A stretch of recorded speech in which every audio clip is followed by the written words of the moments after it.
Alors, vous avez dû voir qu'il va s'agir finalement de ce qu'on appelle la parentogénèse, donc devenir parent, donc les aspects normatifs et pathologiques de la relation mère-bébé dans le champ périnatal. Ça abordera dans un premier temps la question de la parentogénèse. Donc, je vais prendre le temps avec vous de faire un peu le plan de ce qu'on va aborder aujourd'hui, mais je vais quand même rapidement déjà dire un mot sur ce qu'est la parentogénèse, parce que sinon, je risque de ne pas me faire comprendre. En fait, ce qu'il faut avoir en tête, c'est que on ne devient pas parent le jour de la naissance de son enfant. Ce qui se joue pour, sur le plan identitaire, devenir véritablement un parent, démarre bien avant cela, au minimum pendant la grossesse, mais parfois bien avant déjà, pendant le projet parental. Donc, cette parentogénèse, c'est vrai que c'est le terme qu'on donne à tout ce processus identitaire qui peut du coup prendre beaucoup de temps et qui prépare progressivement la femme à devenir mère, c'est ce qu'on appelle la maternogénèse, et le père, l'homme à devenir père, et ça c'est ce qu'on appelle la paternogénèse. Donc dans un premier temps de cette matinée, je vais aborder de façon détaillée la façon dont ce processus identitaire prend place en la femme et en l'homme en amont et pendant la grossesse. Dans un deuxième temps, je m'intéresserai aux aspects plus psychopathologiques.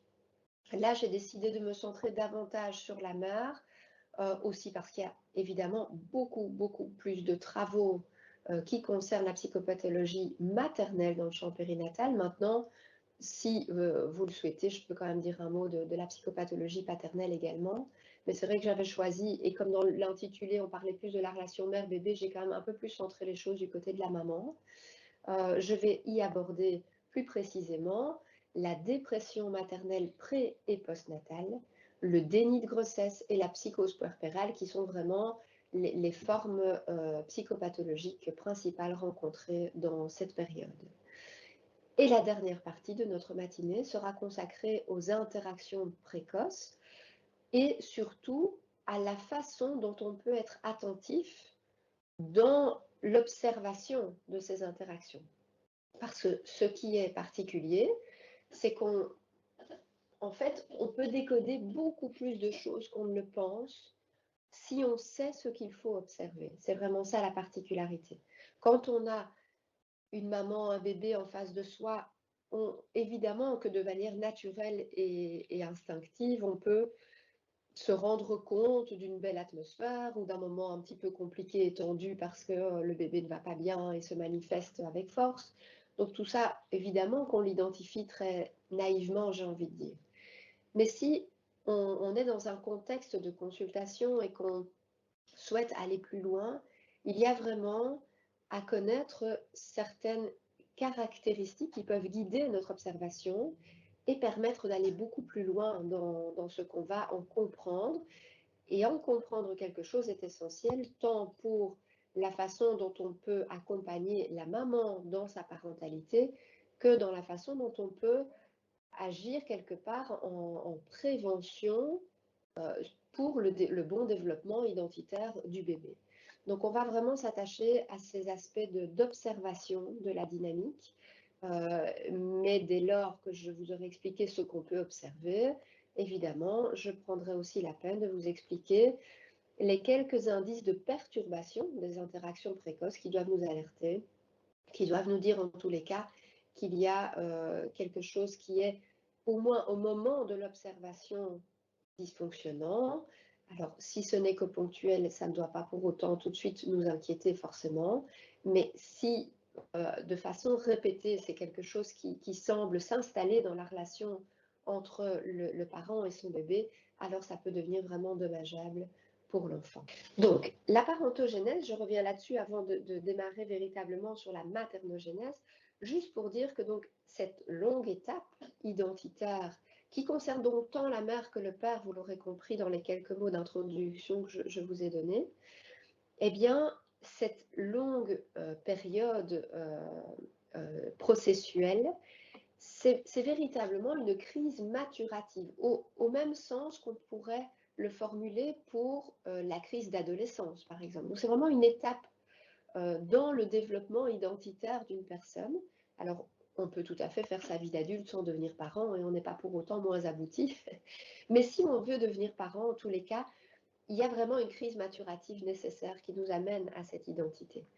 Et cette crise maturative, comme souvent, elle a à la fois un potentiel structurant, mais aussi un potentiel désorganisant. Ça veut dire que c'est quand même un moment charnière pendant lequel certains futurs parents vont saisir l'occasion de venir quelque part cicatriser de vieilles blessures, se remettre au travail avec des réactivations d'enfance qui sont restées douloureuses, et finalement se dégager de toute cette étape identitaire et de croissance avec des ressources plus solidement installées. Ça, c'est le potentiel structurant.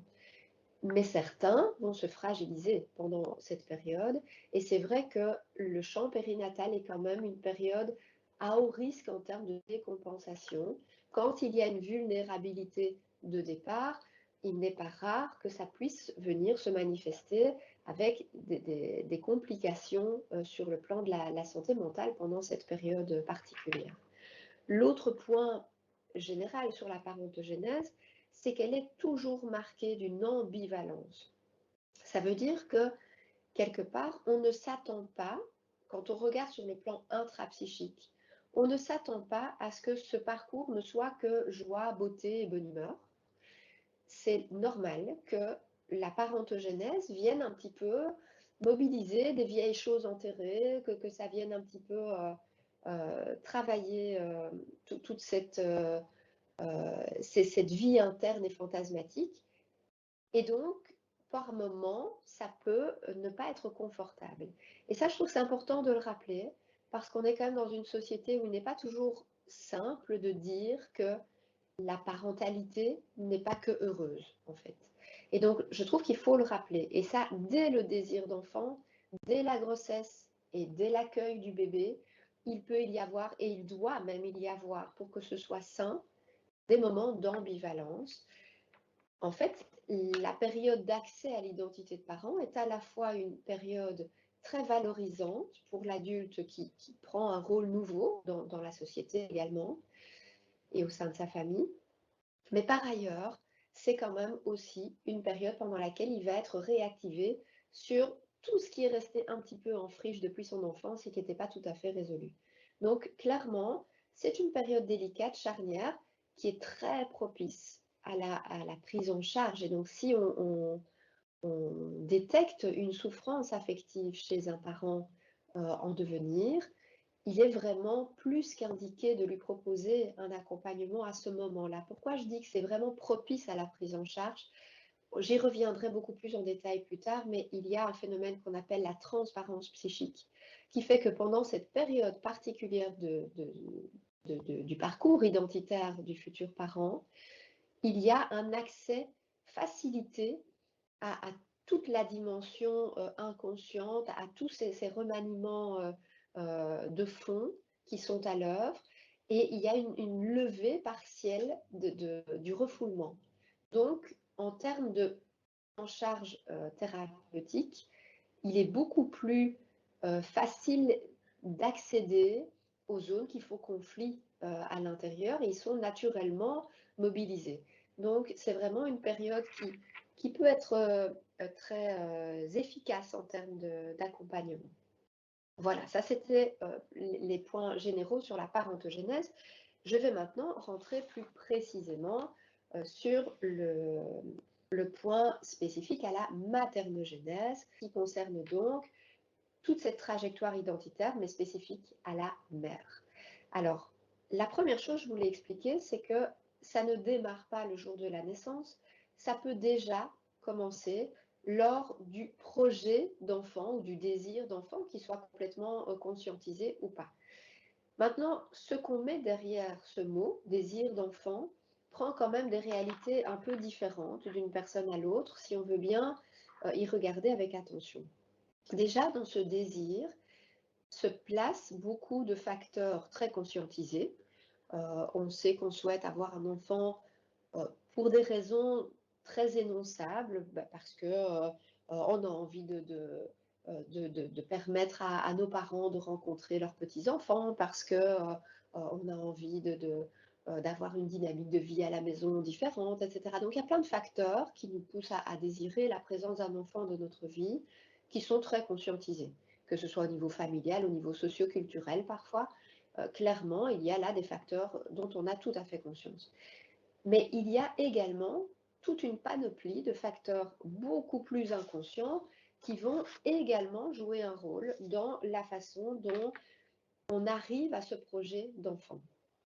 Alors, l'auteur Nagy s'est intéressé à tous ces facteurs inconscients qui peuvent être à l'œuvre, et il en a décrit différentes dimensions.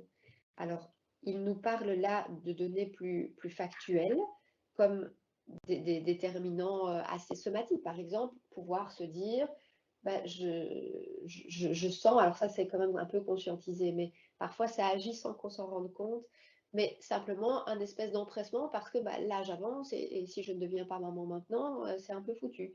Donc il peut y avoir des déterminants somatiques, culturels, qui sont finalement des données assez factuelles, mais qui viennent intervenir consciemment et inconsciemment sur ce projet. Il y a des aspects plus intrapsychiques, évidemment, ce qui se joue dans l'identification à la fonction de parents tel qu'on l'a connu en tant qu'enfant, le fait d'avoir ce besoin de se placer dans une position de figure de soin pour un être, etc., etc. Les liens conjugaux et intergénérationnels vont évidemment peser de façon subliminale dans la façon dont ce projet se dresse, enfin subliminale ou tout à fait flagrante. De nouveau, là, ici, je suis plus sur les dimensions inconscientes, donc j'essaie d'expliquer ce qui passe un petit peu en toile de fond. Et par ailleurs, ce que Nagy a appelé l'éthique relationnelle, c'est-à-dire cette espèce de responsabilité à assumer, à choisir de mettre un enfant au monde et de créer une vie, quelque part. Il y a cette dynamique-là qui est en toile de fond et qui œuvre pour une part plus grande ou moins grande pour l'un ou pour l'autre, mais qui peut être là en toile de fond également. Donc, quand on constate comme ça qu'il y a tant de facteurs conscients, inconscients, qui jouent dans ce projet, on se doute évidemment que ce projet ne prend pas exactement la même forme chez chacune. Ici, je parle plus des mamans puisque je suis dans la maternogénèse. Ce désir n'est pas en fait toujours ce qu'on appelle un désir d'enfant. Il y a ce qu'on appelle un désir d'enfant, ce qu'on appelle un désir de grossesse et ce qu'on appelle un désir de maternité. C'est un petit peu différent et je vais essayer de vous montrer pourquoi ça a toute son importance. Ce qu'on appelle un désir d'enfance, c'est un petit peu ce que je viens de présenter, c'est en tout cas ce projet où la mère aime à rêver à la présence d'un petit être en plus dans la famille qui va prendre place, qui va avoir son propre caractère, ses goûts, ses envies. Quand la maman se projette et parle spontanément de son projet, l'enfant imaginé est déjà au cœur de ses représentations. Mais chez certaines mères, quand on écoute la façon dont elles parlent de leur projet, c'est pas de l'enfant dont on entend parler. Parfois, elles mettent beaucoup l'accent en fait sur la figure de soin qu'elles veulent être pour ce petit être qui sera dépendant d'elles. Et donc, elles sont surtout dans des associations du côté de je pense déjà à comment je vais le prendre dans les bras, quand je vais le bercer, quand il sera en difficulté. Et puis le moment du bain, ça va être magique. En plus, ça sent si bon. Enfin, je ne sais pas, toutes ces choses qu'on peut entendre, mais qui se portent spontanément du côté de la figure de soin et de la façon dont elle va exercer ce rôle auprès de son enfant.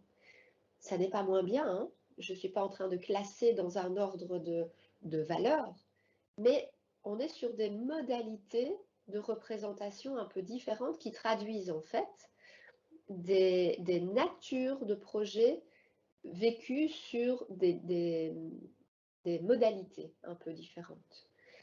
La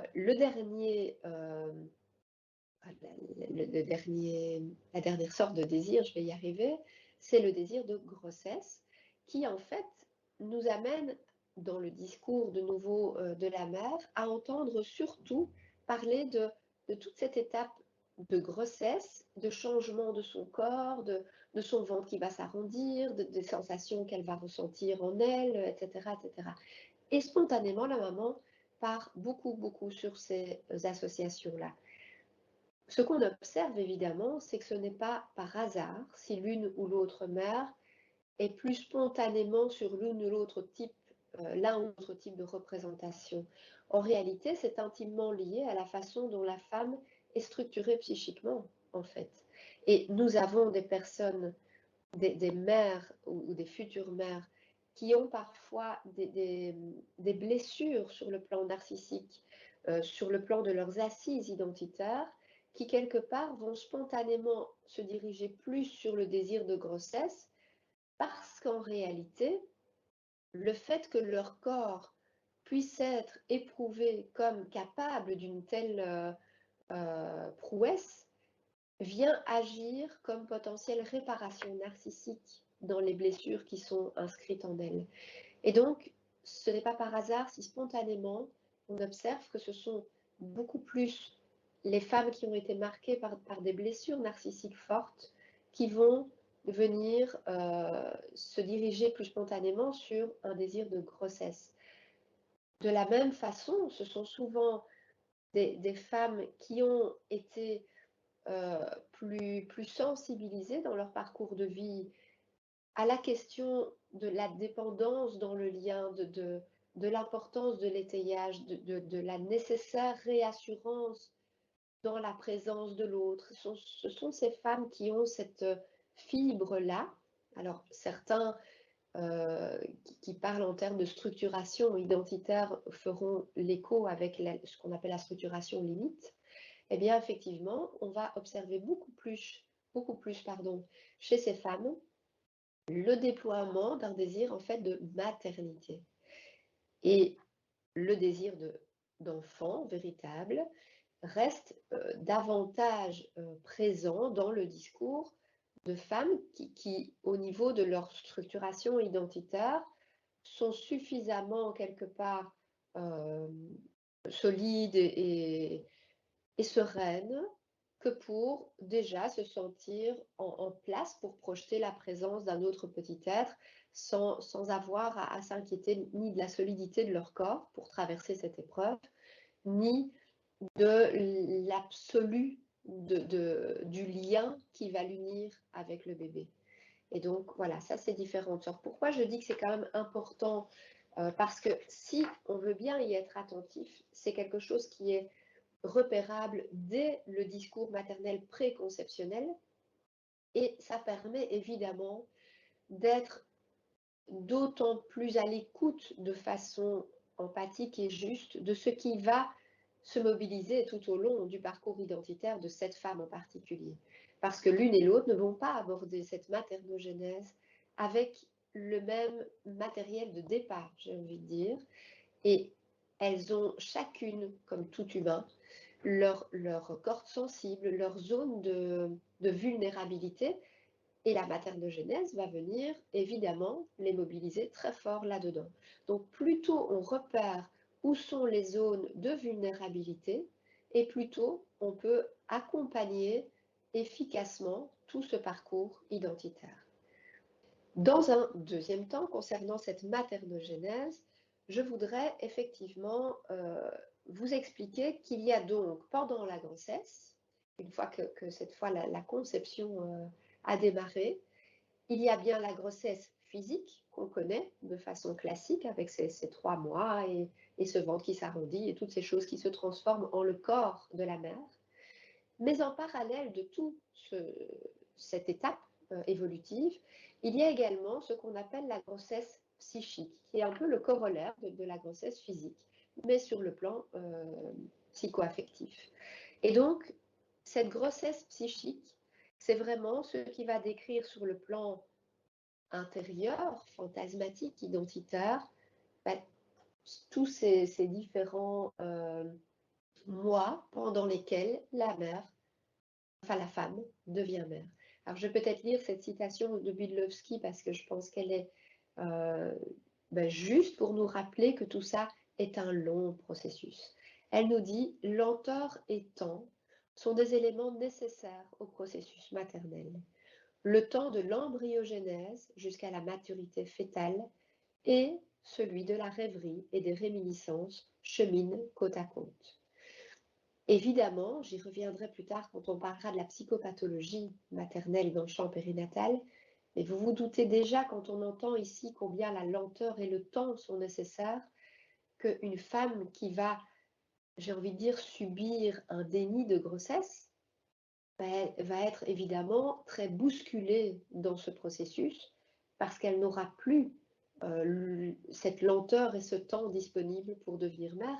Elle va se retrouver précipitée mère d'un coup. Alors, à différents stades, j'y reviendrai plus précisément tout à l'heure.